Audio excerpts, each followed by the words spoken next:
Assalamualaikum pemirsa channel YouTube saya Forever Farm. Kali ini kita akan mencoba langsung saja memindahkan buraya ikan cupang hias cendolan kita pada usia kurang lebih 5 hari ke akuarium.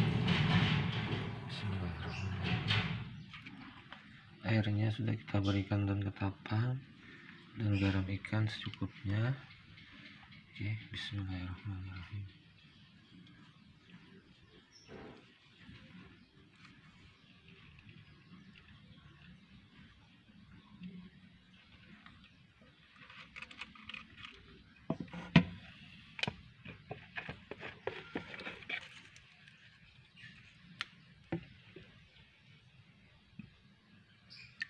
Nah, sekarang burayanya sudah hidup di dalam akuarium.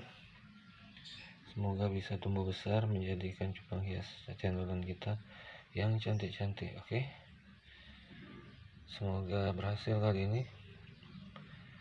Silahkan di subscribe, like, and share video YouTube ini jika dirasa bermanfaat untuk kita berbudidaya ikan cupang hias cendolan. Oke, sampai jumpa lagi insya Allah. Assalamualaikum warahmatullahi wabarakatuh.